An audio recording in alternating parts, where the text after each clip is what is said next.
Hey everybody, welcome to the channel. Now today we're going to be taking a look at this, which is the GP-50, one of the latest multi-effects processors from Valeton. Now we're going to get stuck into all of the features and functionality in this video, but stay tuned for more content coming, which is going to be focusing more on using it with the app, some MIDI functionality and plenty more. So stay tuned for that and do consider subscribing if you haven't already done so. Now first of all, many thanks to Valeton for sending this out for me to share with you guys on the channel today, but let's just get stuck in. Alright, so one of the first things to talk about is that this thing has a built-in battery. So we don't actually need to plug it in to fire it up. We can just hold these two buttons down together, which are global and save, and that will turn the device on.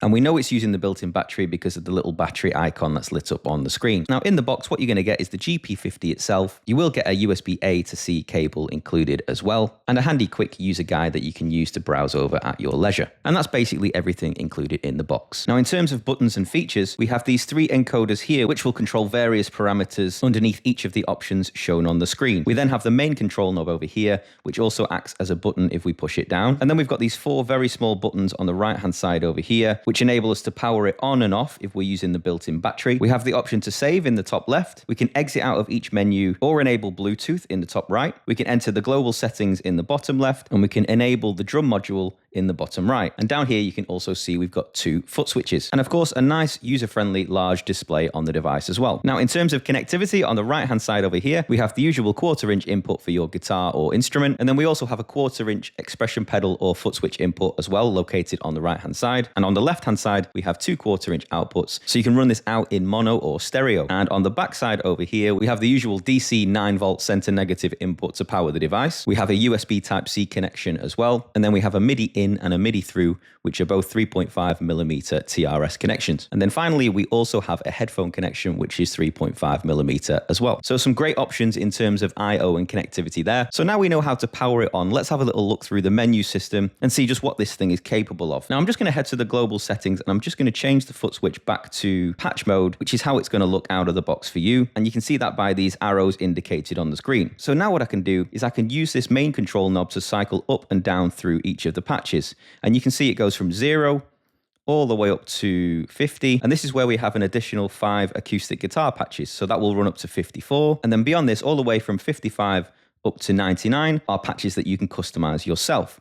Now, of course, you can customize the other patches as well, but these are just the determined presets that Valeton have created for you. So instead of using the main control knob to move up and down through each of those patches, you can also use these two foot switches. And we know that we can use the foot switches to move up and down the presets because we've got these two arrows indicated on the screen. So I can press this foot switch here, and you can see it's moving up, and the foot switch on the left is moving down. Now, of course, you can go ahead and change the functionality of the foot switches, which is what we'll get stuck into in the video as well. But let's just run through what's shown on the screen. So the top left is going to indicate which patch or preset we have selected, and you can see that by the corresponding number in the top left. And to the right of this, we've got this little expression pedal icon, which isn't currently lit up. So that means we don't currently have an expression pedal plugged in, but I'm going to demonstrate that later on in the video. Next to this, we've got the little drum icon, which will operate the built-in drum module, and we'll get stuck into that as well. The top right is the Bluetooth icon, which I can turn on and off by holding this right hand button down over here. So if I want to turn Bluetooth on, I will hold it down for a couple of seconds. It starts flashing and waits to make that connection. But when I turn it off again, I'll just hold that button down and now it's turned off. And then we can see the battery level status underneath that as well. And then we have each of the preset names. So you can see this first one is Great Pedal,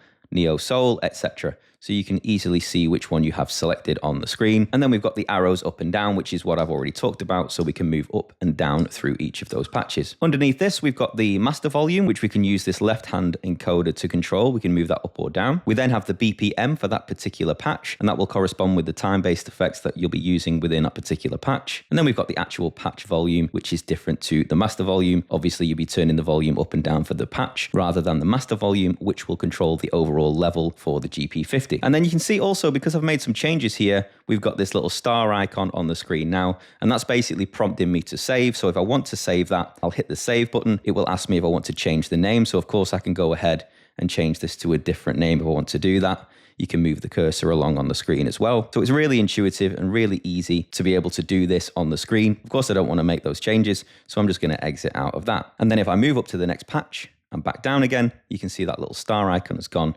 and it's reverted back to the settings that we had before. So we've talked about the screen, we've talked about how to save and how to enable Bluetooth. So let's have a little look at the drum module. I can press this button down and you can see it's going to enable that drum module. We can see that by the icon shown on the screen. And what that's basically saying is it's currently playing the built-in drum sounds, which I'll talk about in a moment. But of course, we've not got this connected to anything, so we can't hear it. If I want to turn that off, I'm going to hit that little drum button again, and I can turn that on and off like this. But if I hold this button down, it's going to enter the menu for the drum module. And you can see we have a little drum kit on the left-hand side over here. I can turn it on and off, so you can see it's off at the moment.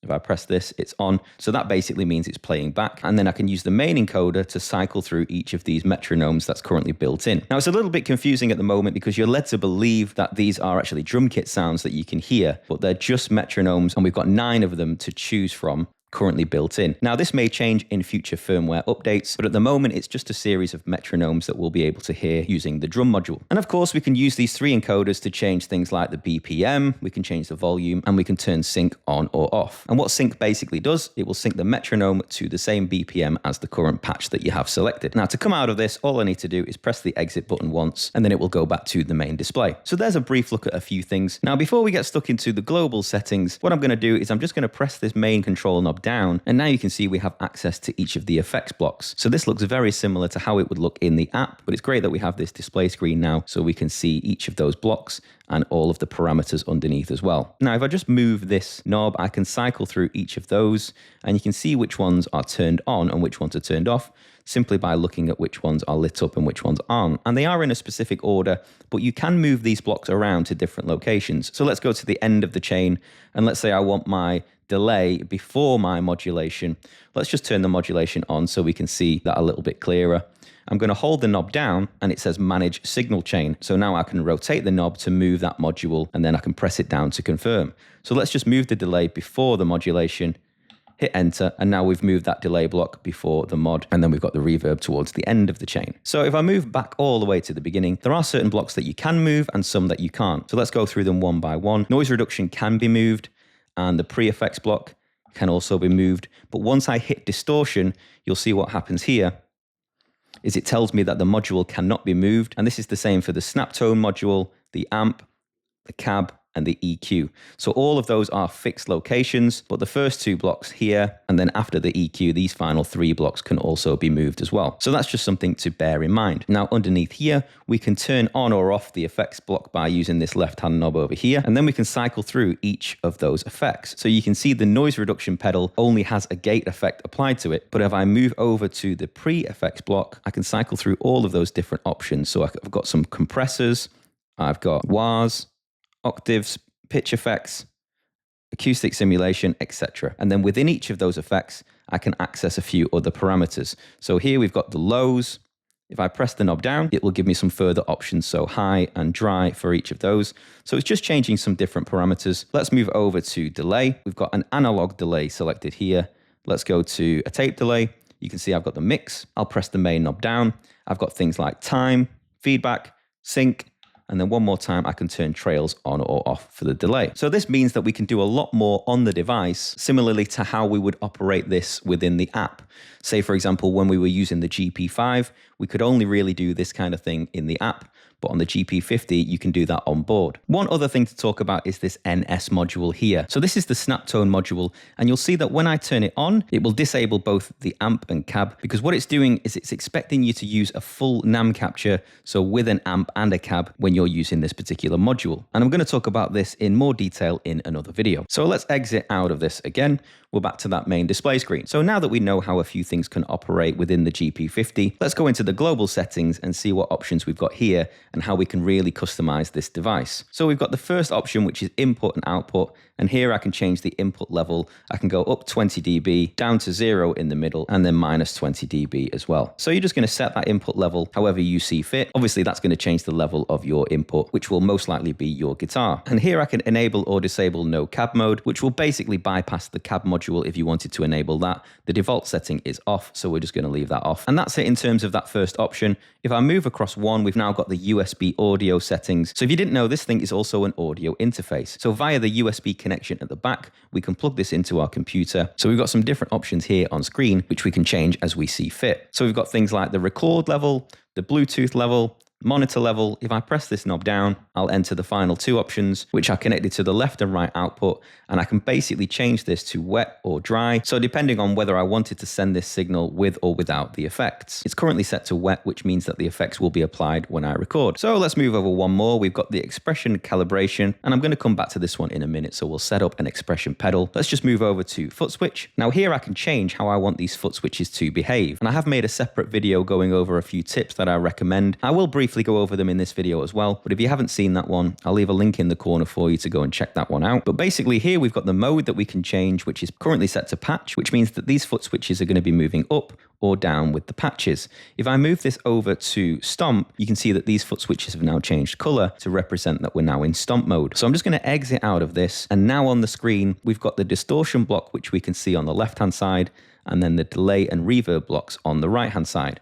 And that means that this left hand foot switch will turn off the distortion, and the delay and reverb I can turn off and on with this foot switch. So this could be a really useful way to see which effects you've got applied on the screen instead of just seeing the arrows to represent the patch mode. I am going to come back to this in a bit more detail after, but let's carry on and we're going to go back to foot switch. The right hand side over here is the bypass mode. Now this is basically going to give us a bypass type for the tuner. So when we enable the tuner, do I want the bypass type to be analog or DSP, which is more of a buffered bypass? Now that's obviously going to be a personal preference as well. Now moving along one more, I've got the expression and foot switch option. So at the moment it's set to expression, and we're going to connect an expression pedal in a minute. But if I move this over one, you can see it now says single foot switch, which basically gives me some options on how I want foot switch 3 to behave. If I move it over one more, you can see it's now giving me a dual foot switch and how I want foot switch 4 to behave. So it's given me two more options now for foot switches 3 and 4. Now at the moment we don't have one plugged in, but I've got this handy dual switch here. So let's get this connected and see what we can do.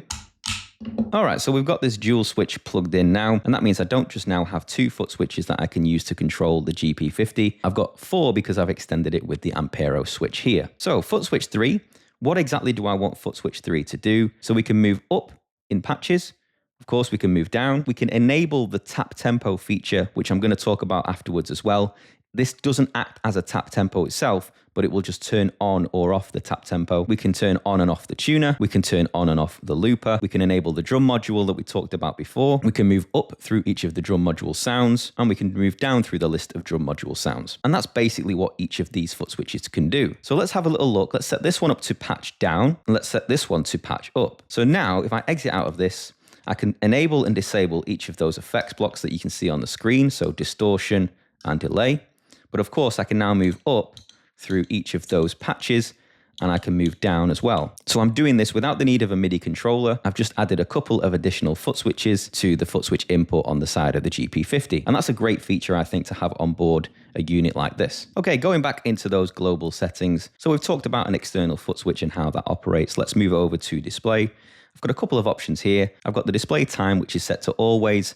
I can change this to 30 minutes and to 5 minutes. Now that's going to be a personal preference. It's set to always out of the box, and I'm just leaving it on always. But obviously this is going to be reducing the battery life similarly to the brightness over here. So you can turn the brightness up and down as well. I should mention that you are looking at around about 4 hours of battery life, depending on how you are using the GP50. But certainly changing these settings may give you a little bit more battery life there. Let's move over one more to MIDI. So of course we can use the GP50 with various MIDI controllers, and I've got a couple to hand here. I will be making content on that, so do stay tuned for that as well. But here we've got the MIDI in source. It's set to mix, and what that means, it's going to be a mixture of the USB input. So I can change this over to USB. So now it's just set to receive MIDI over USB. And then one more, which is TRS. So that's the 3.5 millimeter TRS MIDI input that we talked about.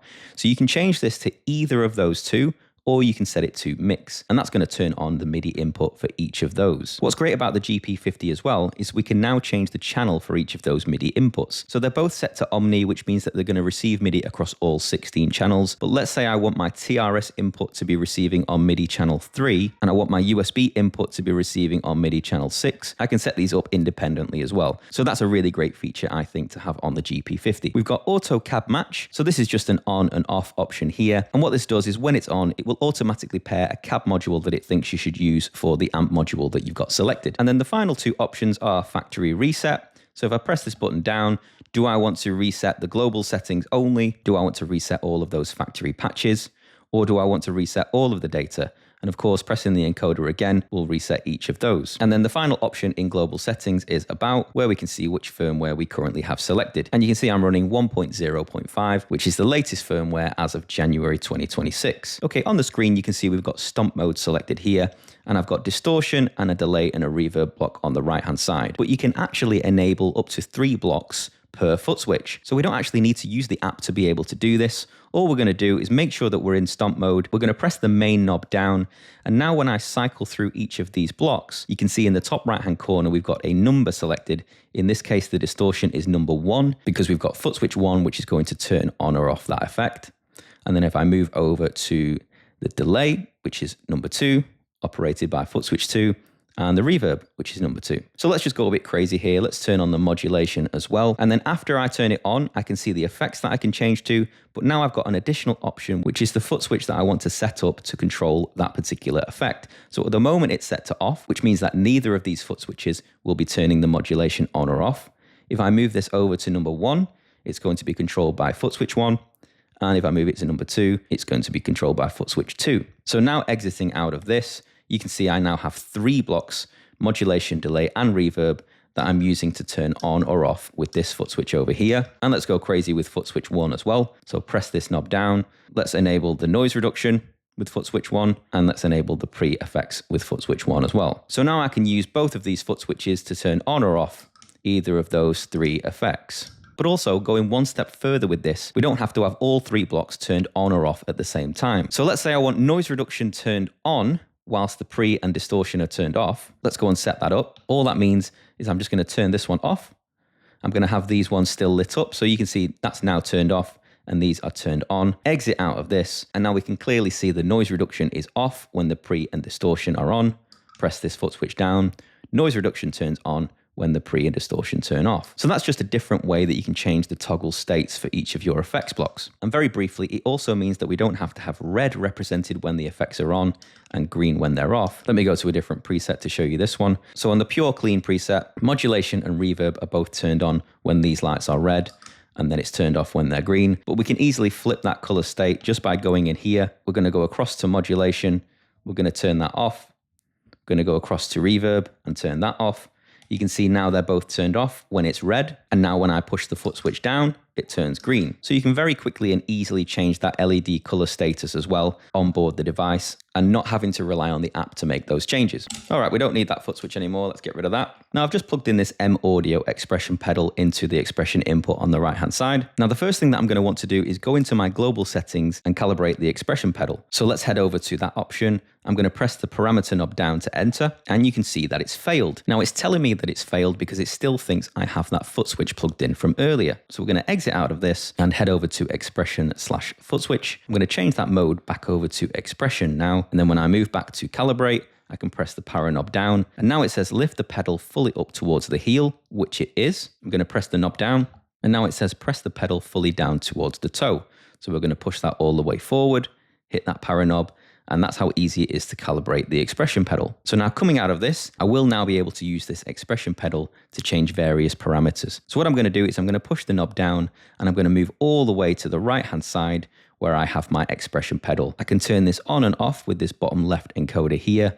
I'm just going to exit back to the main screen. And now you can see on the main screen, we have that expression pedal lit up. Now it isn't saved when you move across all of the other presets. It's only that first one. And because I didn't save it, that means it's now gone off. So always ensure that when you're making changes to any of your settings, even if it's a simple setting like turning on your expression pedal, just be sure to hit that save button as prompted by that little asterisk on screen. So now I've got my expression pedal set up. I'm going to move over here and tell it exactly what to do. So the second option, I've got module. So at the moment it's set to volume. Let's go and change to something a little bit different. Let's move over to reverb. So now the expression pedal is going to be changing the mix of the reverb.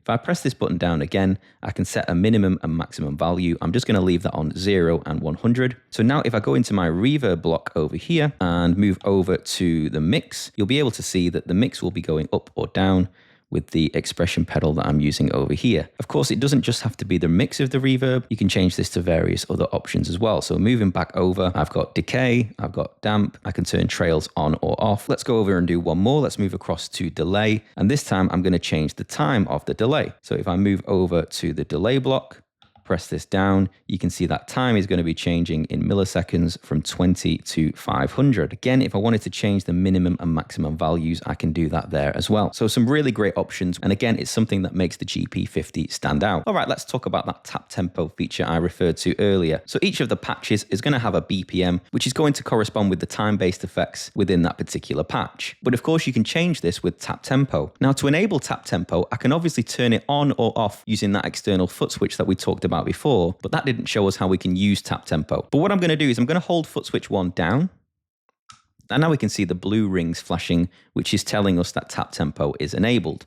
Now, if you watch the BPM in the middle, I can slow this right down just by using either of these foot switches. So now I'll use foot switch 2 and I'll speed it up. And you can see that BPM is changing. If I hold foot switch 1 down again, it will go back to stomp mode, so we can easily turn on or off each of these blocks. So I've changed that BPM now to 150 beats per minute without manually having to do it, and I've used the tap tempo feature on board the GP50. Now, when you're using tap tempo, to come out of it, you use foot switch 1, but if you wanted to change that mode that we talked about before, from stomp to patch mode, you can hold down foot switch 2, and now it's changed that mode back to the arrows, which is patch mode. Now when I come out of tap tempo, I can move up or down through the patches. Okay, let's talk about the tuner. Okay, so the GP50 also has a built-in tuner. If I press both foot switches down at the same time, I'll enable the tuner, and I've got a couple of options at the bottom as well. So do I want the tuner to mute my guitar signal when it's enabled? I will leave this on mute. Or do I want to change it to the bypass type that we talked about before? I can turn this over to bypass. Now, I like having my signal muted when I'm tuning. That's just the way that I set things up. So I like to leave that on mute. And of course, if you really wanted to change this to a different frequency, you can do as well. Now I can come out of the tuner just by pressing one of the foot switches, and it will come out of the tuner that way. Now that's how to engage the tuner, by pressing those foot switches down at the same time. But if I hold them down at the same time, I will turn on the looper feature, which we haven't talked about yet. So this thing also has a built-in looper, which you may or may not use, but it's there if you want to use it. So now I can use these foot switches to record, play, and overdub, and then stop and clear. So we can actually record up to 20 seconds in a given take. So if I press record, I've got up to 20 seconds that I can record. If I want to play back, I'll press that foot switch a second time, and you can see it's playing back that recording. If I want to overdub on top of that recording, I'll press it again, it will turn blue, and now it's overdubbing on that recording. And I can just alternate between playback and overdub with this first foot switch. If I want to stop it, all I'm going to do is press this second foot switch here. It will stop, and I know it stopped because we've got these yellow flashing foot switches here. Of course, I can go back into play and stop this way, and I can continue to overdub if I see fit as well. Once you finish with your recording, all you need to do is hold this second foot switch down, and it will clear the loop, and now we're back to a clean slate. We also have a couple of different options here as well. So I've got the record volume for the looper, the position, so whereabouts I want the looper to be placed in the effects chain, so post or pre. Basically, do you want the effects to be applied to the loop or not? And then we've got the playback volume of the loops as well. Now to come out of the looper, I'm going to hold these foot switches down again, and it goes back to the main display screen. So similarly to when we were talking about the tap tempo feature before, if I hold this second foot switch down for a couple of seconds, it will change modes. So now I've got patch mode selected, I can go back to stomp mode easily this way. So you don't always necessarily need that additional foot switch. You can do this on board easily as well with the 2 foot switches that we have. So there's a fairly detailed walkthrough of what this thing is and what it can do. As I said earlier in the video, there's lots more content coming on this, so stay tuned for that. I'm going to be delving into the app, I'm going to be comparing it with the GP5, and also talking about using MIDI controllers and the MIDI functionality that it offers. Now, if you have found this video useful, do give it a like so it can reach more people like you. Get yourself subscribed to the channel so that you're up to date when all that fresh content comes out. And as always, everybody, I'll see you in the next one.